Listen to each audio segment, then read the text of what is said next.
բնականաբար շատ չի, որովհետև այն մարդիկ ամենից լավն են բնութագրում իրենց էությունը, ավելի ամենից լավն են, բոլորիցս լավ են բնութագրում իրենց տեսակետները, իրենց իրականում մտածածը, քան կաներ մեզանից յուրաքանչյուրը, որովհետև երկար տարիներ աշխատած, նախագահ աշխատած մարդը, նորից եմ կրկնում, այս ձևակերպումն եմ օգտագործում, որովհետև երբեք այդ մարդիկ ընտրված չեն եղել ժողովրդի կողմից, երբեք ժողովրդավար ընտրությունների միջոցով չեն ստանձնել և չեն եկել իշխանության։ Այդ մարդիկ խոսում են դպրոցաշինության մասին և դպրոցաշինությունը համեմատում են թալանի և կոռուպցիայի հետ։ Հարգելի հայրենակիցներ, բնականաբար ես առիթ ունեցել եմ անդրադառնալ այս թեմային և կարճ մեկնաբանություն ունեցել եմ, բայց ևս մեկ անգամ կուզենամ վերհիշենք բոլորս միասին և վերահաստատենք, որ Սերժ Սարգսյանը այն ինչ ասեց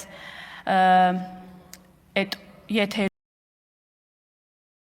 եթերի ժամանակ բնավ նորություն չէր ոչ մեզ, ոչ Հայաստանի Հանրապետության քաղաքացիների համար,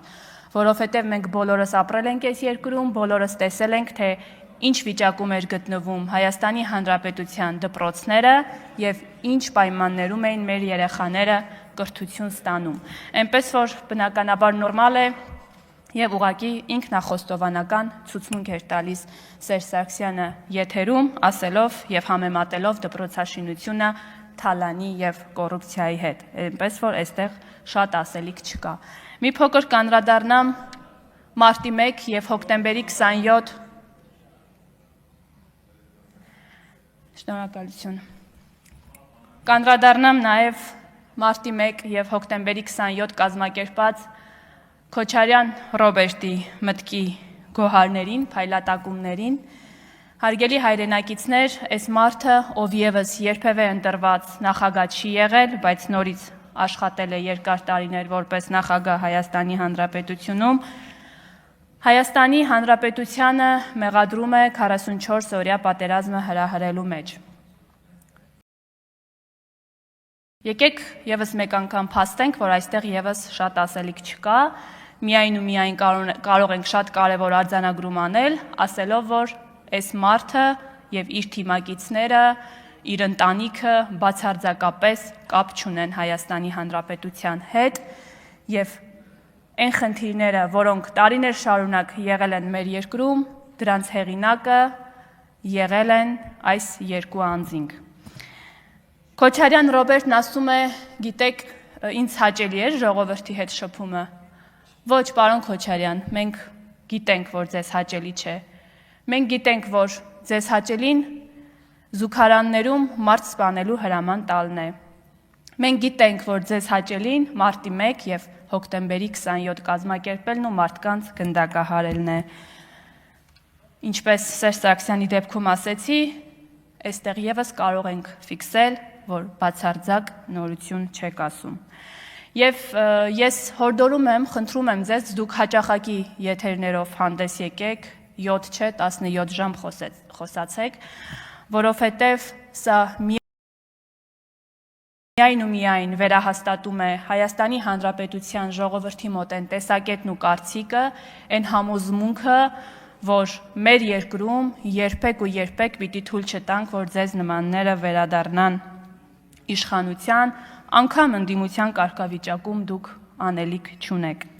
Եվ խոսելով Հայաստանի Հանրապետության ժողովրդի մասին, ես ուզում եմ ձեզ և բոլորիս վստահեցնել, որ այնքան իմաստուն է Հայաստանի Հանրապետության քաղաքացին, որ այո,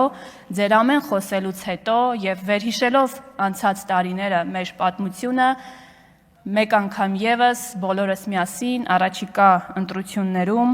ձեզ ձեր համապատասխան տեղն ենք ուղարկելու, ի նկատի ունեմ մեր քաղաքացիների հետ միասին։ Եվ նորից եմ կրկնում, դուք անգամ ընդդիմության աթոռները չեք զբաղեցնելու, որից հետո այսպես դատարկ թողնելու։ Անվերադարձ գնալու եք քաղաքական աղբանոցը և ինչքան էլ փորձեք հույսեր փայփայել վերադարձի, դա չի լինելու։ Դուք անհույս լավատես եք և կարող եք շարունակել այդպես մնալ, դա ձեր ընտրությունն է։ Խոսելով ընտրությունների մասին, չեմ կարող չանդրադառնալ առաջիկայում սպասվելիք թիմ ընտրությունների մասին, մասնավորապես Էջմիածնում սպասվելիք թիմ ընտրությունների մասին եւ վաղաշաբաթի մեր սիրելի հայրենակիցներին ուզում եմ ասել եւ խնդրել հորդորել, որ վերջիններս նոյեմբերի 16-ին գնալով ընտրատեղամաս իրենց ձայնը վստահեն մեր թեկնածուին, ով ես տեսնում եմ, թե ինչպիսի սեր ու հարգանք է վայելում քաղաքացիների շրջանում։ Խնդրելու եմ մեր ընտրողներին գնալ ընտրատեղամաս եւ թույլ չտալ, որպիսի Գյումրի երկուս տեղի ունենա։ Իսկ թե ինչ տեղի ունեցավ Գյումրիում բոլորս գիտենք եւ նաեւ գիտենք, որ Քոչարյանասերժական բանդայի Բաղձալի երազանքը Գյումրի երկրորդ իրականացնելն է, որը մեր քաղաքացիները, այս դեպքում Էջմիածնի մեր սիրելի հայրենակիցները թույլ չեն տալու։ Հիշեցնեմ, որ մեր թեկնածուն քվեաթերթիկում համար 7-ն է եւ նորից եմ կրկնում ամենայն պատասխանատվությամբ, որ վայելում է Էջմիածնի բնակիչների հարգանքը, սերը եւ վստահությունը։ Հարգելի հայրենակիցներ, խոսելով Էջմիածնից չեմ կարող կարճ անդրադարձ չկատարել մեր սրբության սրբոց Մայրաթորին եւ այս ամբիոնից եւս մեկ անգամ ուզում եմ տեղեկացնել մեր հայրենակիցներին, որ հոգևոր նորոգման գործընթացը մենք սկսել ենք ինքներս մեզանից եւ ես վերջին շրջանում հատկապես ամեն կիրակի մասնակցելով պատարագների վստահորեն կարող եմ ասել, որ Հայաստանի Հանրապետության հոգևոր արժեքներ կրող քաղաքացիները, իրական հոգևոր արժեքներ կրող քաղաքացիները մեր կողքին են եւ մենք բոլորս միասին կարողանալու ենք շատ շուտով վեհարանը իրականում վերադարձնել վեհին։ Եվ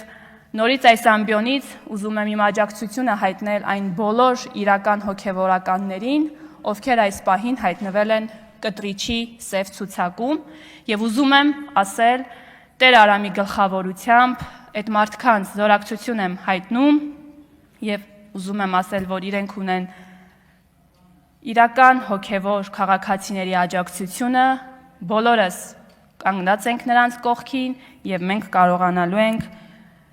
նորից եմ կրկնում վեհարանը վերադարձնել վեհին։ Ինչքան էլ ընդդիմանան մեր ընդդիմադիրները կամ նույն կտրիճը իր բանդայով, ամեն դեպքում դա մեզ մոտ ստացվելու է եւ այդ վստահությունը ինձ մոտ նորից եմ կրկնում առաջացել է այն պահից սկսած, երբ ես տեսել եմ, թե ինչպես է հայ ժողովուրդը, հայ ժողովրդի մեծամասնությունը այս պահանջով մասնակցում իրական հոգևոր նորոգման այս գործընթացին։ Աջակցությունս եմ բոլոր հոգևորականներին, ովքեր նորից եմ կրկնում